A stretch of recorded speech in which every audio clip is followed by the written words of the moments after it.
শোকের ছায়ায় আচ্ছন্ন গোটা বাংলাদেশ। উত্তরা দিয়াবাড়ির মাইলস্টোন স্কুল অ্যান্ড কলেজ প্রাঙ্গণে গতকাল ঘটে গেল এক হৃদয় বিদারক ঘটনা। একটি যুদ্ধ বিমান নিয়ন্ত্রণ হারিয়ে বিধ্বস্ত হয় এই স্কুল ভবনে। এই ঘটনায় এখন পর্যন্ত প্রায় প্রাণ হারিয়েছেন 31 জন, যার অধিকাংশই স্কুল পড়ুয়া শিশু। আহত হয়েছেন 165 জনেরও বেশি। অনেকেই আশঙ্কাজনক অবস্থায় এখন হাসপাতালে মৃত্যুর সঙ্গে পাঞ্জা লড়ছেন।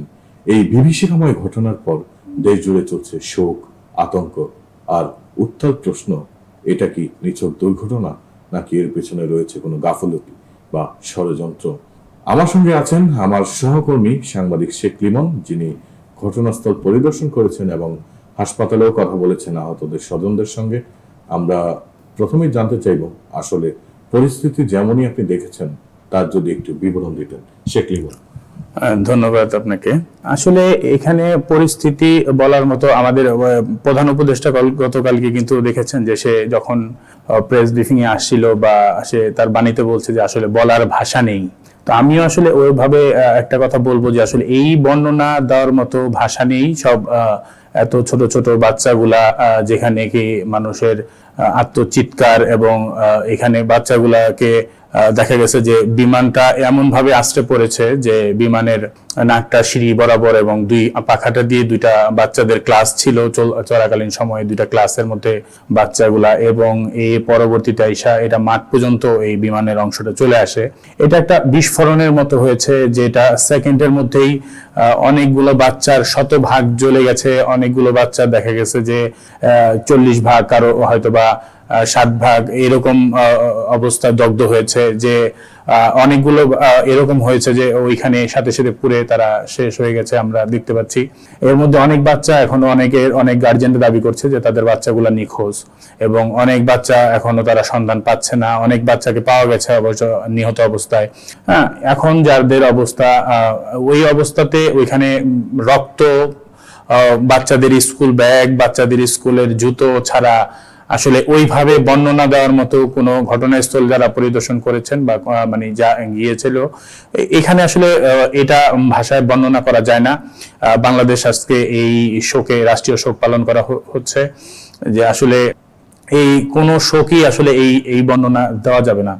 এখানে যা ঘটেছে এটা একটা মানে অনাকাঙ্ক্ষিত ঘটনা বা একটা দুর্ঘটনা, যা বলে কয়ে আসে না।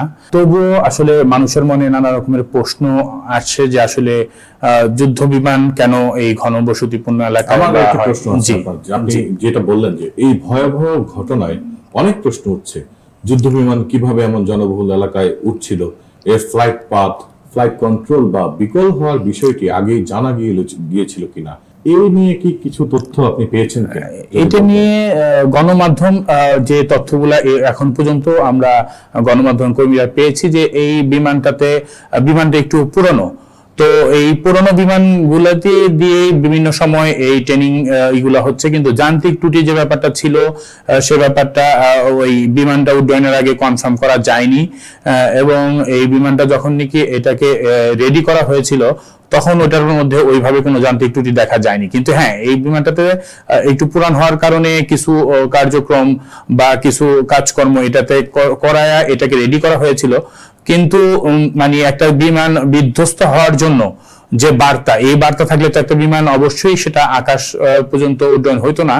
কিন্তু এখানে যেটা হয়েছে আসলে ভাগ্যক্রমে এটা হয়ে গেছে, আসলে এটার উপরে তো কারো কিছু নাই। তবে এখানে যে প্রশ্নটা উঠতেছে যে আসলে যুদ্ধ বিমানের জন্য এই জায়গাগুলা ঘনবসতিপূর্ণ বা মানে যে এলাকাগুলা, এই এলাকাগুলা কতটুকু মানে আসলে জরুরি হচ্ছে, যে এইখানে আসলে যুদ্ধ বিমান উড়ানো যাবে কিনা, এটা নিয়ে নানা রকমের প্রশ্ন আছে।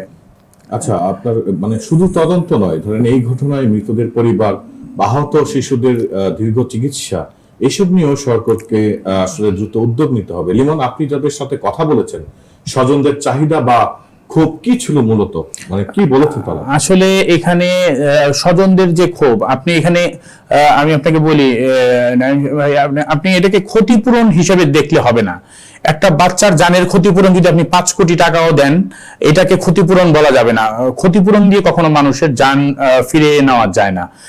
এখানে এখন যারা আহত আছে তাদের জন্য সরকার যথেষ্ট পরিমাণে উন্নত চিকিৎসা ব্যবস্থা করছে, কিন্তু আপনি হয়তোবা জানেন বা আমরা এই পরিসংখ্যানে জানি, পোড়া মানে দগ্ধ যে আহত রোগীগুলা হয় তাদের যে চিকিৎসা ব্যবস্থা বাংলাদেশের সর্বোচ্চটা দিয়ে হয়তোবা চেষ্টাটা করা হচ্ছে, কিন্তু আসলে যখন একটা বাচ্চার শ্বাসনালী পুড়ে যাওয়া হয়, যখন একটা বাচ্চার শরীরের 70% পুড়ে যাওয়া হয়, তখন কি আসলে ওই বাচ্চাটাকে মানে আসলে মানে যদি আল্লাহ তার হায়াত না দেয়, তাহলে চিকিৎসার মাধ্যমে তাকে রিকভারি করাটা কতটুকু সম্ভব?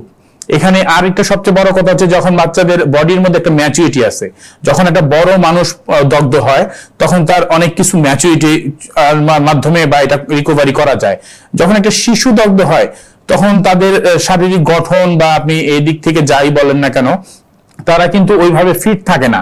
আর আমরা দেখেছি যে এই যে আজকে যে বাচ্চাগুলা আইএসপিআর এর পরিসংখ্যান অনুযায়ী যে বাচ্চাগুলা আমরা এখানে বড় 2 জন লোক, একজন হচ্ছে ওই মাইলস্টোনের ম্যাডাম উনি, এবং আরেকজন হচ্ছে যে বিমানটা পরিচালনা করছিল পাইলট, এছাড়া কিন্তু সব ম্যাক্সিমামই নিহত কিন্তু শিশু। তো আমরা আসলে এখানে স্বজনদের চাওয়া হচ্ছে যে এখন তাদেরকে যে ব্যবস্থাপনা মেডিকেল গুলাতে যেভাবে আইসিইউর বা এখন আমাদের সাধারণ মানুষ কিন্তু কালকে রক্তের কিছু প্রয়োজন ছিল, আমরা দেখেছি যে রক্ত দেওয়ার জন্য অনেক মানুষের আজকে তৃতীয় লিঙ্গের মানুষও পর্যন্ত রক্ত দেওয়ার জন্য বার্ন ইউনিটে গিয়েছে এবং রক্ত বিভিন্নভাবে তারা দিতে চাচ্ছে, কিন্তু সঠিক ব্যবস্থাপনা বা সঠিক ওয়েতে যদি এই সরকার এই গুছানো ব্যাপারটা না করতে পারে, চিকিৎসা ব্যবস্থাটা নিবিড় পরিচর্যা কেন্দ্র থেকে শুরু করে বার্ন ইউনিট থেকে শুরু করে আইসিইউ থেকে শুরু করে প্রতিটা জায়গায় এখন গভর্নমেন্টের একটা প্রি প্ল্যানিং করে চিকিৎসা ব্যবস্থা করতে হবে। যদি কোনোভাবে এটাকে মানে স্বজনরা বলছে যে যদি কোনোভাবে এই প্ল্যানিং এ কোনো ভুল হয় তাহলে হয়তো অনেক বাচ্চারা চিকিৎসার অভাব দেখা দিতে পারে, খরচ মানসিক এই দিক দিয়ে রাষ্ট্র যেন পাশে থাকে, এটা আহ্বান আছে। এবং রাষ্ট্র অবশ্যই ঘোষণা দিয়েছে, অলরেডি আমরা দেখেছি যে তারা বলেছে যে তাদের যে মানে খরচ এবং যদি প্রয়োজন হয়, গতকালকে আমরা আইন উপদেষ্টা হয়তো এটা বলেছিল, আপনারা শুনেছেন গণমাধ্যমের মাধ্যমে, যে এখানে যে যদি প্রয়োজন হয় বিদেশে নিয়ে পর্যন্ত চিকিৎসা করানোর জন্য একটা তারা প্রচেষ্টা করতেছে।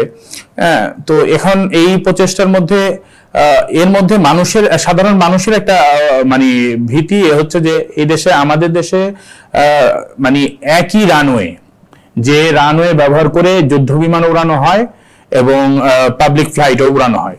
তো আমাদের রানওয়ে গুলার একই রানওয়ে থেকে যুদ্ধ বিমান এবং পাবলিক ফ্লাইট এটা পৃথিবীর অনেক দেশেই নেই, কারণ যুদ্ধ বিমানের জন্য এবং পাবলিক রানওয়ের জন্য আলাদা আলাদা ব্যবস্থা থাকে।